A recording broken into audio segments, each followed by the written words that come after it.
नमस्कार दोस्तों, मैं अजय कुमावत हार्दिक स्वागत करता हूं आप सभी का आपके अपने YouTube चैनल पर। दोस्तों, जैसा कि आप सभी को पता है कि हमने दिल्ली सल्तनत के अध्ययन करने के बाद में हमने मुग़ल साम्राज्य के बारे में भी विस्तार पूर्वक चर्चा की थी शॉर्ट नोट्स के माध्यम से, जिसके नोट्स आपको दोस्तों टेलीग्राम चैनल पर अवेलेबल करवा दिए गए थे PDF के माध्यम से। दोस्तों, आज हम बात करेंगे दोस्तों विजयनगर साम्राज्य की। दोस्तों, आने वाली जितनी भी एग्ज़ाम्स हैं उनमें दोस्तों हिस्ट्री का दोस्तों बहुत ज़्यादा दोस्तों क्वेश्चंस का पोर्शन बढ़ता जा रहा है। उन्हीं को देखते हमने सबसे पहले इंडियन हिस्ट्री दोस्तों शुरू की है। आने वाले समय में बहुत सी एग्ज़ाम्स हैं जिनके दोस्तों मद्देनज़र आपको इन सभी वीडियोज़ को देखना है दोस्तों, और जितने पहले वीडियोज़ बना दिए हैं वो भी आपको देखने हैं। क्रम वाइज दोस्तों हम लेके चल रहे हैं आपको हिस्ट्री के अंदर, तो आपको दोस्तों सभी वीडियोज़ को देखना है। और चैनल यदि सब्सक्राइब नहीं किया तो सब्सक्राइब कर लीजिएगा, साथ ही साथ बेल आइकन को प्रेस करके नोटिफिकेशन ऑन कर लीजिएगा, जिससे आपको आने वाले लेटेस्ट वीडियोज़ की नोटिफिकेशन समय पर मिल जाए। अब बिना किसी देरी के दोस्तों शुरुआत करते हैं विजयनगर साम्राज्य की। तो दोस्तों बात करें अगर विजयनगर साम्राज्य की, तो दोस्तों 1336 से लेकर के 1650 ईस्वी तक दोस्तों विजयनगर साम्राज्य रहा। दोस्तों, मध्यकाल में स्थापित होने वाला प्रथम हिंदू राज्य विजयनगर साम्राज्य था। दोस्तों, मध्यकाल की अगर बात करें तो दोस्तों मध्यकाल में स्थापित होने वाला प्रथम हिंदू राज्य कौन सा था दोस्तों? विजयनगर साम्राज्य, जो कि 1336 से लेकर के 1650 के मध्य तक रहा। इसके बाद हम बात करें कि इसकी स्थापना हरिहर एवं बुक्का नामक दो भाइयों ने 1336 ईस्वी में माधव विद्यारण के प्रेरणा से की थी। दोस्तों, ये क्वेश्चन कई बार पूछा गया है दोस्तों, विजयनगर साम्राज्य की स्थापना किन्होंने की? तो हरिहर और बुक्का नामक दो भाई थे, इन्होंने की थी। दोस्तों, माधव विद्यारण्य के प्रेरणा से दोस्तों इन्होंने विजयनगर साम्राज्य की स्थापना की थी 1336 ईस्वी के अंदर।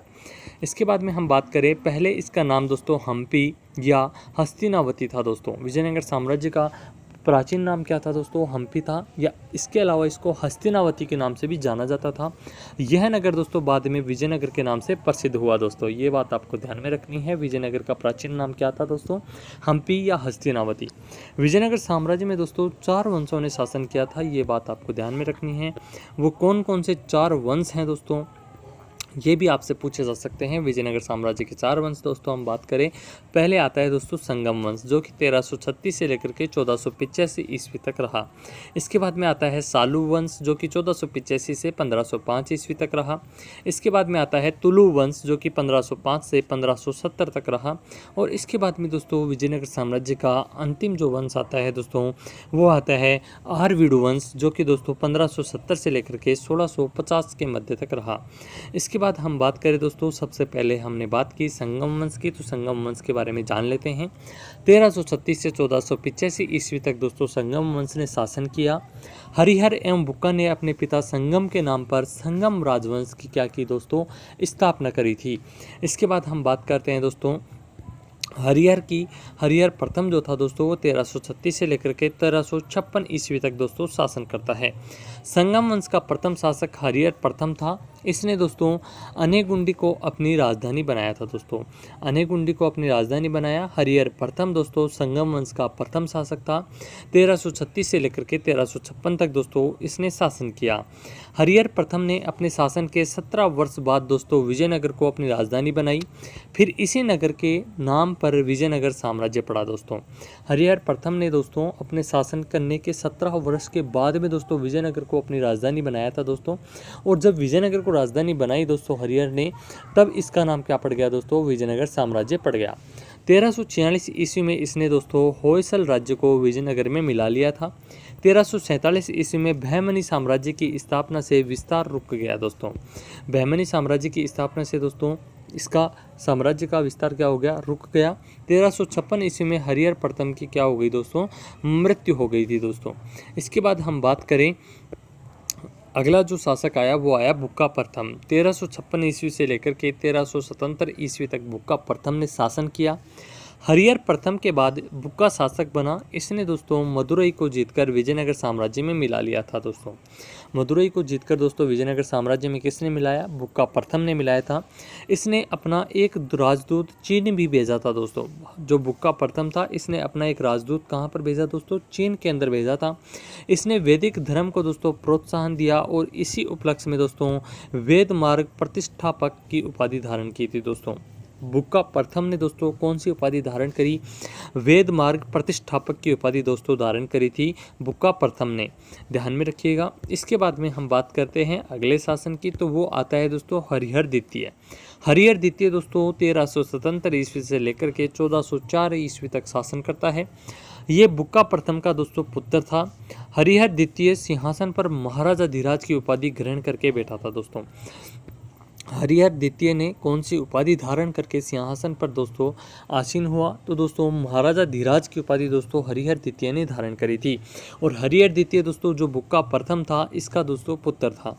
हरिहर द्वितीय ने दोस्तों कनारा, मैसूर, त्रिचन्नापल्ली, कांची आदि प्रदेशों को दोस्तों जीत लिया और इन पर विजय प्राप्त की दोस्तों। बहमनी सुल्तानों के कई बड़े आक्रमणों को उसने विफल किया और उन्हें दोस्तों परास्त किया। इसकी सबसे बड़ी सफलता पश्चिम के बहमनी राज्यों के बेलगाम और गोवा को छीनना था दोस्तों। जो दोस्तों हरिहर द्वितीय था इसकी दोस्तों सबसे बड़ी सफलता की अगर हम बात करें तो पश्चिम के जो दोस्तों बहमनी राज्य से इसने बेलगाम को और दोस्तों गोवा को क्या कर लिया था? छीन लिया था दोस्तों। इसके बाद में बात करें कि हरिहर द्वितीय ने श्रीलंका के राजा से भी कर वसूल किया था दोस्तों। सफलतापूर्वक राज्य करने के बाद में 1404 ईस्वी में दोस्तों हरिहर द्वितीय की क्या हो गई? मृत्यु हो गई थी दोस्तों। इसके बाद में दोस्तों संगम वंश का शासक आता है विरूपाक्ष प्रथम, जो कि 1404 ईस्वी में शासन करता है। हरिहर द्वितीय का पुत्र था विरूपाक्ष प्रथम, जो कि 1404 ईस्वी में पिता की मृत्यु के बाद विरूपाक्ष प्रथम ने दोस्तों सिंहासन पर क्या कर लिया? अधिकार कर लिया। राजगद्दी पर अधिकार करने के बाद शीघ्र ही विरूपाक्ष प्रथम अपने ही भाई बुक्का द्वितीय के द्वारा अपदस्थ कर दिया गया। अपदस्थ कर दिया जाने का मतलब है दोस्तों जो विरूपाक्ष प्रथम था इसका भाई था दोस्तों बुक्का द्वितीय। इस बुक्का ने क्या किया दोस्तों? अपने इस भाई विरूपाक्ष को गद्दी से हटा दिया, गद्दी से पदच्युत कर दिया, अपदस्थ कर दिया। इसका मतलब है दोस्तों अब कौन करना चाहता है शासन? बुक्का करना चाहता है। इस प्रकार दोस्तों उसका शासन बहुत ही अल्पकालीन रहा, यानी कि 1404 ईस्वी के अंदर दोस्तों ये शासक बना और 1404 ईस्वी के अंदर ही दोस्तों बुक्का द्वितीय ने यानी कि इसी के भाई ने इसको हटा दिया। अब आता है दोस्तों अगला शासक बुक्का द्वितीय। बुक्का द्वितीय शासन करता है दोस्तों 1404 ईस्वी से लेकर के 1406 ईस्वी तक। विजयनगर साम्राज्य के राज सिंहासन पर बैठाए जाने के समय उसके भाई विरूपाक्ष प्रथम ने दोस्तों उसका विरोध किया था। क्यों विरोध किया दोस्तों? क्योंकि दोस्तों विरूपाक्ष प्रथम पहले शासक बन चुका था, उसको पदस्थ करके दोस्तों उसने बुक्का द्वितीय ने सिंहासन हासिल किया था। इसी कारण दोस्तों विरूपाक्ष ने बुक्का द्वितीय का विरोध किया। बुक्का द्वितीय केवल 2 वर्ष तक की शासन कर सका दोस्तों। इसके बाद आता है दोस्तों देवराय प्रथम। देवराय प्रथम दोस्तों 406 ईस्वी से 422 ईस्वी तक दोस्तों 1406 ईस्वी से लेकर के दोस्तों 1422 ईस्वी तक शासन करता है। देवराय प्रथम 1406 ईस्वी से लेकर के 1422 ईस्वी तक दोस्तों शासक करता है।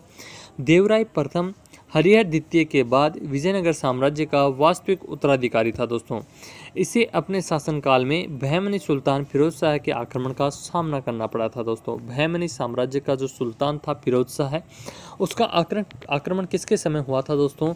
देवराय प्रथम के समय हुआ था। देवराय प्रथम को दोस्तों फिरोज शाह के आक्रमण का सामना करना पड़ा। फिरोज शाह बहमनी से पराजित होने के कारण दोस्तों देवराय प्रथम ने अपनी पुत्री का विवाह फिरोज शाह के साथ कर दिया। देवराय प्रथम ने राज्य में सिंचाई की सुविधा के लिए तुंगभद्रा नदी पर बांध बनाकर दोस्तों नहरें निकलवाई। इसके शासनकाल में ही दोस्तों इटली का यात्री निकोलो कोंटी 1420 ईस्वी में विजयनगर यात्रा पर आया था दोस्तों।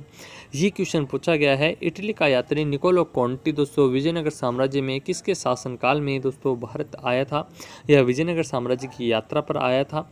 तो यह आपको ध्यान में रखना है, देवराय प्रथम की दोस्तों शासनकाल में आया था। संगम वंश का दोस्तों शासन चल रहा है इस समय। इसके बाद हम बात करें देवराय प्रथम के दरबार में प्रसिद्ध तेलुगु कवि दोस्तों श्रीनाथ थे। 1422 ईस्वी में देवराय प्रथम की क्या हो जाती है दोस्तों? मृत्यु हो जाती है। और इसके बाद अगला शासक आता है देवराय द्वितीय, जो कि 1422 ईस्वी लेकर के 1446 ईस्वी तक दोस्तों शासन करता है। देवराय प्रथम के बाद दोस्तों उसका पुत्र दोस्तों रामचंद्र 1422 ईस्वी में सिंहासन पर बैठा, परंतु कुछ महीने के बाद ही दोस्तों उसकी क्या हो गई? मृत्यु हो गई। रामचंद्र के बाद उसका भाई दोस्तों वीर विजय गद्दी पर बैठा, लेकिन उसका शासनकाल दोस्तों अल्पकालीन रहा। वीर विजय का भी दोस्तों बहुत ही कम समय तक शासन रहा। अगला शासक दोस्तों वीर विजय का पुत्र बनता है देवराय द्वितीय। देवराय द्वितीय दोस्तों 1422 से 1446 ईस्वी तक शासन करता है। देवराय द्वितीय इस वंश का सबसे महान शासक था, जो जनसाधारण में दोस्तों इंद्र का अवतार माना जाता है। दोस्तों विजयनगर साम्राज्य में संगम वंश का दोस्तों सबसे महान शासक जो कि इंद्र के अवतार के रूप में माना गया है, वो है दोस्तों देवराय द्वितीय। ये आपको ध्यान में रखना है, इंपॉर्टेंट क्वेश्चन है एग्जाम की दृष्टि से। इसके समय में दोस्तों फारस के शासक शाहरुख ने अब्दुल रज्जाक को अपना दूत बनाकर इसके दरबार में भेजा था। दोस्तों देवराय द्वितीय ने बड़ी संख्या में अपनी सेना में मुसलमानों को भर्ती किया था और उनके लिए मस्जिद का निर्माण भी करवाया था। दोस्तों एक अभिलेख में कहा जाता है कि देवराय द्वितीय को गजबेटकर यानी कि हाथियों का शिकारी कहा गया है। एक अभिलेख के अंदर दोस्तों देवराज द्वितीय को गजबेटकर यानी कि हाथियों का शिकारी कहा गया है। 1446 ईस्वी में दोस्तों देवराय द्वितीय की क्या हो जाती है, मृत्यु हो जाती है। दोस्तों इसके बाद में अगला शासक आता है दोस्तों मल्लिकार्जुन। 1446 ईस्वी से लेकर के 1465 ईस्वी तक दोस्तों मल्लिकार्जुन शासक रहता है। देवराय द्वितीय के बाद उसका पुत्र दोस्तों मल्लिकार्जुन विजयनगर साम्राज्य का स्वामी बना। उसके समय में उड़ीसा एवं बहमनी के आक्रमण में उड़ीसा ने कोडबिंदु एवं उदयगिरी के किले पर अधिकार कर लिया था। दोस्तों इसको उड़ीसा के गजपति शासकों ने बुरी तरह से दोस्तों पराजित किया था। मल्लिकार्जुन को दोस्तों उड़ीसा के जो गजपति शासक हुआ करते थे उन्होंने दोस्तों क्या किया था, परास्त कर दिया था। कुछ समय के बाद चंद्रगिरी के नरसिंह सालू ने उसका सिंहासन उससे छीन लिया। दोस्तों नरसिंह सालू मल्लिकार्जुन का दोस्तों सामंत था और इसी नरसिंह सालू ने दोस्तों सिंहासन छीन लिया था। हार के इस अपमान को न सह पाने के कारण 1465 ईस्वी में दोस्तों उसकी क्या हो जाती है, मृत्यु हो जाती है। इसके बाद हम बात करें विरूपाक्ष द्वितीय की। अगला शासक आता है दोस्तों विरूपाक्ष द्वितीय, जो कि 1465 ईस्वी से लेकर के 1485 ईस्वी तक दोस्तों शासक रहता है। विरूपाक्ष द्वितीय दोस्तों 1465 से लेकर के 1485 ईस्वी तक संगम वंश का दोस्तों अंतिम शासक था। दोस्तों संगम वंश के अंतिम शासक की हम बात कर रहे हैं। 1465 से लेकर के 1485 ईस्वी तक रहा दोस्तों ये। 1485 ईस्वी के अंदर दोस्तों विरूपाक्ष की हत्या कर दी गई और संगम वंश का दोस्तों अंत हो गया। संगम वंश यहाँ पर समाप्त हो जाता है। दोस्तों ये क्वेश्चन आपको ध्यान में रखना है। संगम वंश का जो अंतिम शासक था वो था दोस्तों विरूपाक्ष द्वितीय। इसके बाद हम बात करते हैं अगले वंश की। तो अगला वंश है दोस्तों अपना सालू वंश। 1485 ईस्वी से लेकर के 1505 ईस्वी तक सालू वंश का शासक रहा। सालू वंश का संस्थापक था दोस्तों सालू नरसिंह। सालू नरसिंह के दो पुत्र थे, तिम्मा व इम्माडी नरसिंह। ये दोस्तों सालू नरसिंह के दो पुत्र थे, एक का नाम था तिम्मा तो एक का नाम था इम्माडी नरसिंह। तिम्मा की हत्या के पश्चात इम्माडी नरसिंह को गद्दी पर बैठाया गया। इम्माडी नरसिंह के शासनकाल में वास्तविक शक्तियाँ उसके सेनापति के अंदर थी दोस्तों, जिस सेनापति का नाम था नरसा नायक। इस नरसा नायक के पास में दोस्तों जितनी भी वास्तविक शक्तियाँ हो करती थी वो थी।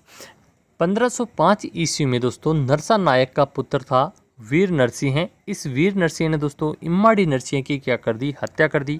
और यहाँ पर ही दोस्तों इम्माडी नरसिंह की हत्या के बाद में सालू वंश का समाप्त हो जाता है और तुलु वंश दोस्तों स्थापित होता है। दोस्तों तुलु वंश स्थापित किसने किया, वीर नरसिंह ने किया।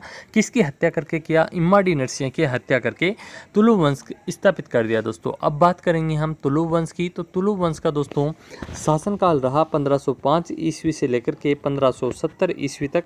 इसके अंदर पहला शासक आता है वीर नरसिंह। इसी वीर नरसिंह ने दोस्तों इम्माडी नरसिंह की हत्या करी थी। वीर नरसिंह का शासनकाल रहा 1505 से 1509 ईस्वी तक का। बात कर लेते हैं वीर नरसिंह के बारे में। 1505 में वीर नरसिंह ने सालू वंश के नरेश इम्माडी नरसिंह की हत्या करके स्वयं विजयनगर साम्राज्य के सिंहासन पर अधिकार कर लेता है और तुलु वंश की स्थापना कर देता है। वीर नरसिंह का पूरा शासनकाल आंतरिक विद्रोह एवं आक्रमणों से प्रभावित था दोस्तों, यानी कि इसके शासनकाल में इसके आंतरिक विद्रोह का दोस्तों इसको सामना करना पड़ा और आक्रमण बहुत ज़्यादा हुए थे इसके समय। 1509 ईस्वी में वीर नरसिंह की क्या हो जाती है दोस्तों, मृत्यु हो जाती है। इसके बाद अगला शासक आता है कृष्णदेव राय। 1509 ईस्वी से लेकर के 1529 ईस्वी तक दोस्तों कृष्णदेव राय शासक रहता है। तुलु वंश का महान शासक कृष्णदेव राय था। वह 8 अगस्त 1509 ईस्वी को शासक बना। बाबर ने अपनी आत्मकथा बाबरनामा में कृष्णदेव राय को भारत का सर्वाधिक शक्तिशाली शासक बताया है दोस्तों। बाबर की आत्मकथा का नाम है बाबरनामा। इस बाबरनामा में कृष्णदेव राय, जो कि विजयनगर साम्राज्य के तुलु वंश का शासक था, इसको दोस्तों बाबर ने बाबरनामा में भारत का सर्वाधिक शक्तिशाली शासक बताया है दोस्तों। कृष्णदेव राय ने अपने सफल सैनिक अभियानों के अंतर्गत 1509 से लेकर के 1510 ईस्वी में बीदर के सुल्तान महमूद शाह को अदोनी के समीप हराया था दोस्तों। इसके बाद हम बात करें 1512 ईस्वी में कृष्णदेव राय ने बीजापुर के शासक यूसुफ आदिल खां को परास्त कर रायचूर पर अधिकार किया दोस्तों। तत्पश्चात गुलबर्गा के किले पर भी अधिकार कर लिया। 1513 से 1518 ईस्वी के बीच में कृष्णदेव राय ने उड़ीसा के गजपति शासक प्रताप रुद्र देव से कम दोस्तों 4 बार युद्ध किया और उसे हर बार पराजित किया दोस्तों। जो दोस्तों उड़ीसा का शासक था गजपति शासक प्रताप रुद्र देव, उसको दोस्तों कृष्णदेव राय ने 4 बार दोस्तों उससे युद्ध किए थे। कम से कम 4 बार का उल्लेख मिलता है, जिनमें से दोस्तों उसे हर बार दोस्तों पराजित किया गया। प्रताप रुद्र देव को किसके द्वारा पराजित किया गया? कृष्णदेव राय के द्वारा।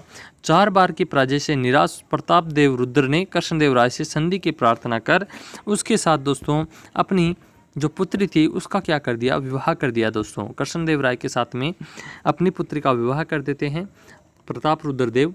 1520 ईस्वी तक कृष्णदेव राय ने अपने समस्त शत्रुओं को परास्त करके अपना पराक्रम परिचय दे दिया था दोस्तों।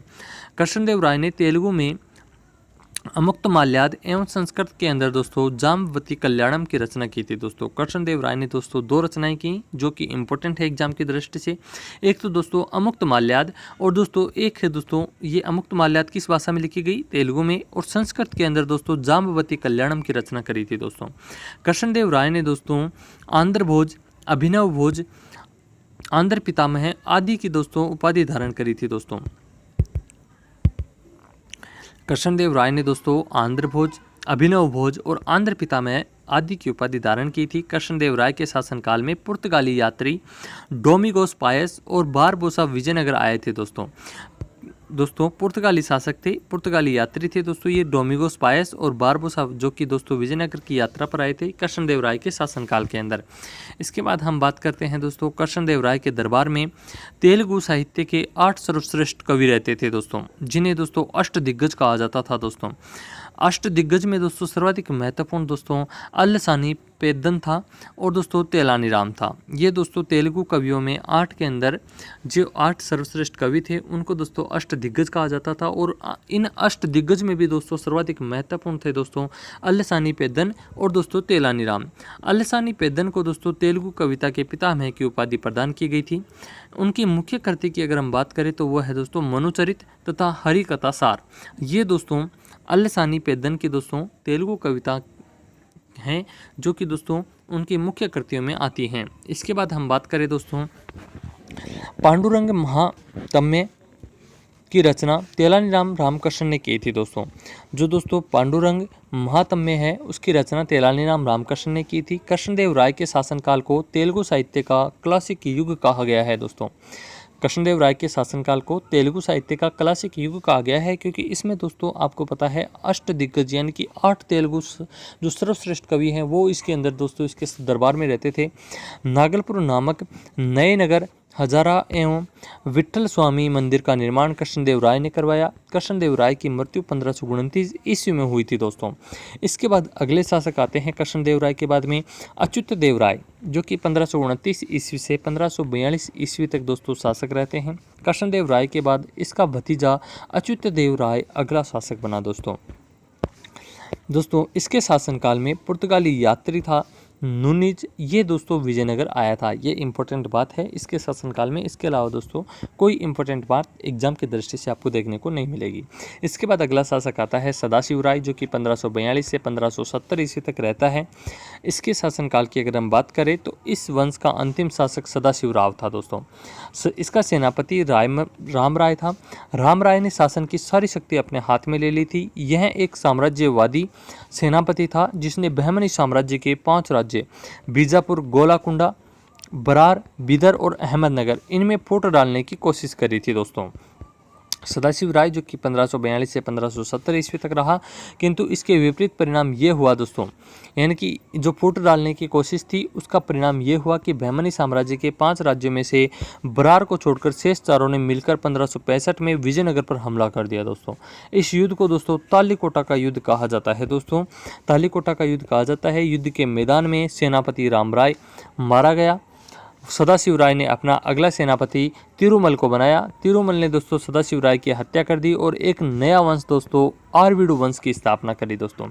जो दोस्तों नया दोस्तों जो तिरुमल बनाया गया था सेनापति, उस तिरुमल ने दोस्तों जो सदाशिव राय था उसी की हत्या कर दी और एक नया वंश बना दिया आरवीडु वंश।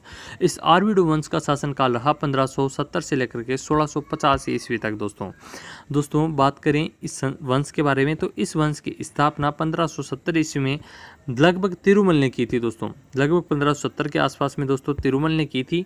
यह वंश दक्षिण भारत के विजयनगर साम्राज्य का चौथा और अंतिम वंश था दोस्तों। आरवीडु वंश की राजधानी दोस्तों पेनुगोंडा थी दोस्तों। आरवीडु वंश की राजधानी किसे बनाया गया? पेनुगोंडा को। इस वंश का अंतिम शासक श्रीरंग तृतीय था, जिसके राज्य में तंजौर, मैसूर, मदुरई स्वतंत्र राज्यों के निर्माण और विजयनगर राज्य का पतन हो गया तथा विजयनगर साम्राज्य का प्रशासन केंद्रामुखी प्रशासन था दोस्तों। विजयनगर राज्य का स्वरूप राजतंत्रात्मक था, जिसका प्रमुख राजा स्वयं होता था। विजयनगर के राजा राय की उपाधि धारण करते थे और स्वयं को दोस्तों ईश्वर तुल्य मानते थे। विजयनगर के जो राजा थे वो राय की उपाधि धारण करते थे और स्वयं को दोस्तों ईश्वर के तुल्य मानते थे, यानी कि ईश्वर के समान वे पूजनीय स्वयं को समझते थे।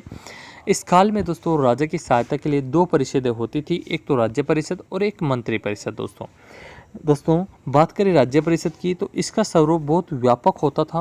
राजा इसी की सलाह पर नीतियों को बनाता था। इसकी स्थिति औपचारिक अधिक होती थी दोस्तों। इसके बाद हम बात करें एक था मंत्री परिषद। इसका स्वरूप दोस्तों छोटा होता था, जिसमें कुल 20 सदस्य होते थे। इसमें प्रधानमंत्री, उपमंत्री और विभागों के सदस्य होते थे। इसमें विद्वान, राजनीति में निपुण 50 से लेकर के 70 वर्ष आयु वाले निपुण व्यक्ति को इसका सदस्य बनाया जाता था। इसका अध्यक्ष महाप्रधानी यानी कि प्रधानमंत्री होता था। राजा व युवराज के बाद इसका स्थान था दोस्तों प्रधानमंत्री का। इसके बाद हम बात करें भू राजस्व व्यवस्था की विजयनगर साम्राज्य में, तो विजयनगर साम्राज्य में राज्य की आय का मुख्य स्रोत भू राजस्व था, जिसे शिष्ट कहा जाता था दोस्तों।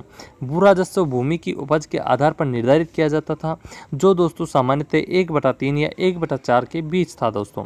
16वीं शताब्दी के मध्य में सदाशिव राय के काल में नाइयों को व्यावसायिक कर से मुक्त कर दिया गया था दोस्तों। इसके बाद हम बात करें